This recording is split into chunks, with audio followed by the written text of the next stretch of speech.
Nous sommes le 17 juin dernier. Un homme va créer la surprise en remportant haut la main l'élection partielle au Conseil d'État genevois pour le remplacement de Marc Muller. Cet homme, c'est le bouillant conseiller administratif de la ville de Genève, Pierre Maudet, qui prend volontairement le délicat département cantonal de la sécurité après un été consacré à une étude approfondie des dossiers, une rentrée tonitruante marquée par le pacte anticriminalité passé avec le procureur général du canton.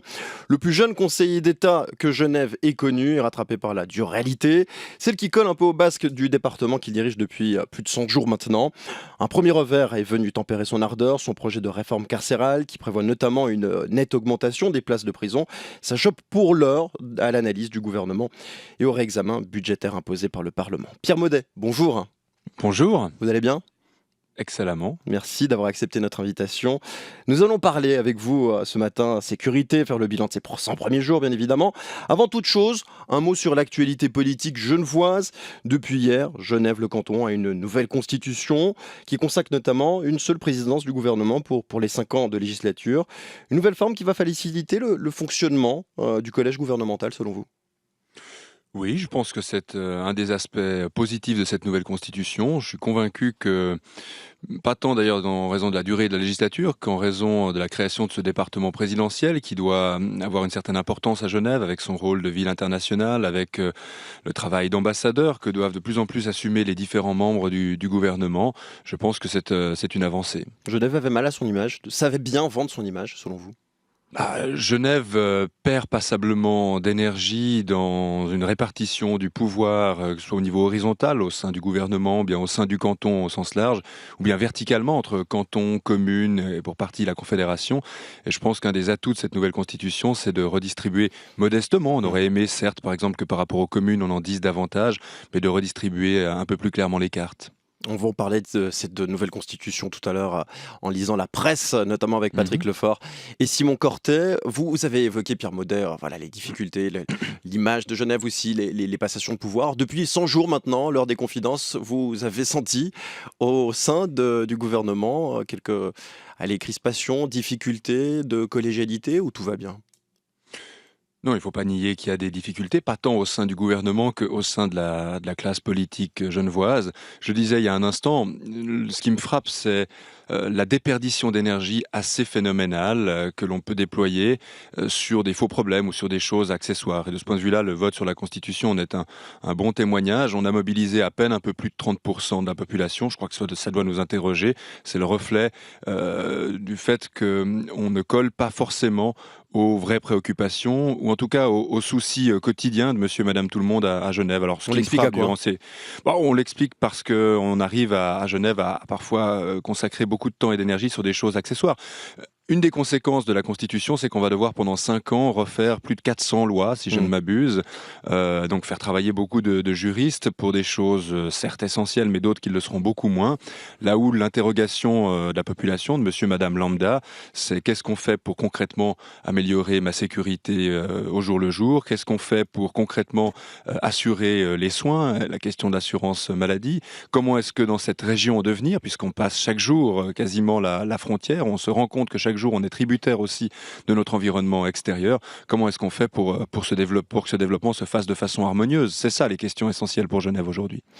Propose de venir maintenant sur un sujet qui vous tient à cœur. Pierre Maudet, chef de département de la sécurité genevoise que vous êtes depuis 100 jours, n'a pas perdu peut-être sa vision extra-genevoise. Ultime proposition en date, à l'image de votre camarade de parti, le conseiller national Hugues Hilpoltz, afin notamment de contrer l'initiative du GSSA pour une suppression de l'obligation de service. Vous préconisez, vous, Pierre Maudet, l'introduction d'un service civique. Si je comprends bien, il s'agirait de permettre aux jeunes en âge de servir de choisir la forme de ce service, comme, pourquoi pas, douanier, policiers, pompiers, gardiens de prison. Ça change la donne? Oui, ça part de deux constats. Le premier, c'est que l'obligation de servir telle qu'on la concevait il y a quelques années, elle est en perte de vitesse. Et c'est dommage parce que c'est une valeur fondamentale qui pose la question du lien entre le jeune et l'État. Pourquoi? Parce que quand on annonce qu'on va diviser les effectifs de l'armée par deux, eh bien, on se rend compte qu'on va avoir de plus en plus de peine à consacrer une égalité de traitement qui est dans la Constitution, mais de faire en sorte que chaque jeune soit vraiment concerné par ça. Puis l'autre chose, ben là, c'est effectivement le chef du département de la sécurité qui s'exprime. C'est la difficulté croissante pour tous les cantons, pour toutes les villes qui ont des polices également, pour tous les secteurs de la sécurité, de trouver de nouvelles forces, de recruter. Et là, je me dis qu'il y a Mais une concrètement, mine, un vous imaginez gisement. comment, Pierre Maudet? Vous imaginez J'imagine un jeune de 18 ans qui commence à garder les J'imagine frontières de des prisonniers? poursuivre le recrutement pour les jeunes hommes suisses de façon obligatoire, de façon volontaire pour les femmes et cas échéant même pour les étrangers, de Ce qui n'est pas le prioriser cas en pour l'instant. disant que, ce qui n'est pas le cas pour le moment. Non, même à telle enseigne qu'une femme qui souhaite faire par exemple un service civil doit d'abord se faire recruter dans le service militaire, ensuite y renoncer pour être basculée dans le service civil. On a quelques aberrations qu'on vit aujourd'hui et qu'on pourrait corriger. Mais l'idée fondamentale, c'est de se dire que à 20 ans, c'est pas totalement faux, c'est même une idée assez généreuse. C'est pas totalement faux d'envisager de mettre à disposition quelques mois de sa vie au bénéfice de la collectivité et que c'est fondé sur l'idée qu'on le fait d'abord dans le domaine de la sécurité, prioritairement pour l'armée, mais subsidiairement pour des tâches effectivement de police, des tâches liées aux gardes Vous frontières, au pensez que ça domaine touche les jeunes, ça? pénitentiaire. Parce qu'on entendait Yvan Perrin dans le journal du matin dire ouais, bon, alors, déjà pour l'agriculture en altitude, c'est pas facile. Les agriculteurs de montagne, il y a une réalité. Même si on est plein de volonté, on va pas réussir à aider un agriculteur, notamment Mais je dans une pense que région c'est une reculaire. Alors, vision, est-ce qu'on va il faut réussir à avoir aider une un vision. policier? Il faut d'une part avoir une vision confiante en la jeunesse, puis deuxièmement constater les chiffres. Simplement dans le domaine du service civil, le service civil a explosé ces dernières années. Mhm. On n'arrive plus à trouver assez d'établissements d'affectation pour le service civil. Donc dans une vision large de la façon de contribuer à son pays, oui, je pense que ça peut attirer les jeunes. Et vous allez Je faire pense comment que pour ça passer? obligerait aussi à se remettre en question sur les métiers de la sécurité. Il y a une dilapidation d'énergie et de moyens folle aujourd'hui parce que chaque canton dans son coin essaye de trouver de D'accord. nouveaux policiers, de nouveaux gardiens de prison. Mettons-nous ensemble, c'est ça le message. C'est à travers l'unité des cantons que vous allez réussir à faire passer ce message? C'est comme ça que vous comptez procéder pour y arriver? Écoutez, en 100 jours, j'ai constaté déjà une série de domaines ou de niches dans lesquels on peut, ne serait-ce qu'au niveau de la police, optimiser le travail, faire en sorte d'être beaucoup plus efficace, de mettre en commun des moyens. J'ai été nommé à la présidence du Concordat des polices romandes. On a, avec mes 5 collègues romans en charge de la police, des visions assez ambitieuses à cet égard. On n'a plus le choix aujourd'hui. La sécurité, elle se limite pas simplement aux frontières cantonales. On est obligé de voir au-delà. Et c'est une exigence que la population peut parfaitement comprendre dès lors qu'elle souhaite au final un résultat, en termes de Et résultat, vous une pensez amélioration de la sécurité. et qu'un responsable jurassien se sentirait concerné par les problèmes de criminalité genevoise? Ben oui, parce que le responsable jurassien, en l'occurrence mon collègue Charles Julliard, avec qui j'ai parlé encore vendredi passé, se rend bien Mhm. compte que Genève, par son aéroport, par sa situation géographique, c'est la porte d'entrée d'une série de choses, de richesses, notamment pour la Suisse romande, mais aussi la porte d'entrée d'une partie de la criminalité. Et qu'il a intérêt de ce point de vue-là à faire en sorte que Genève soit la première digue qu'on ne passe pas si facilement. De la même façon qu'il a peut-être intérêt potentiellement, à certains moments, de pouvoir compter sur des forces genevoises, comme nous comptons sur les forces jurassiennes quand on a un sommet d'importance à Genève. Vous, ce service civique, alors vous avez fait l'armée, Pierre Maudet, n'est-ce pas? Vous auriez aimé justement quitter l'armée et faire, pourquoi pas, un service civique? Bah, j'aurais en tout cas aimé avoir un choix dans le domaine de la sécurité. Alors, l'armée m'a énormément amené, je regrette pas un seul instant, j'ai même eu l'occasion de servir en active, en réel, dans les troupes d'aide en cas de catastrophe, notamment lors des inondations de l'été 2005. Donc je regrette pas cet engagement au profit des troupes d'aide en cas de catastrophe. Je pense simplement qu'aujourd'hui, avec une armée qui réduit drastiquement ses effectifs, on va avoir de plus en plus de peine à justifier une obligation de servir centrée sur Mais la vous seule auriez fait armée. l'armée. Vous auriez continué de faire l'armée.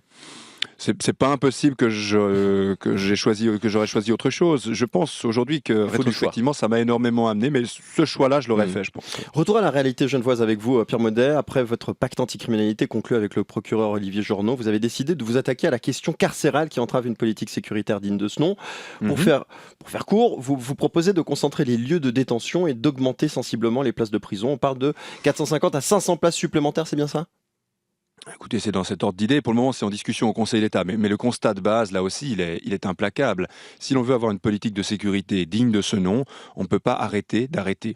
On doit pouvoir aujourd'hui avoir une capacité suffisante au niveau roman d'arrestation et de détention. Ça n'est pas le cas parce qu'on a un peu bricolé ces dernières années. Parce que, vous le comprenez bien, en politique, c'est plus facile de vendre un musée, de vendre une bibliothèque, de Qu'une prison. vendre toutes sortes de bâtiments importants aussi pour l'administration publique qu'une prison. C'est pas très sexy une prison.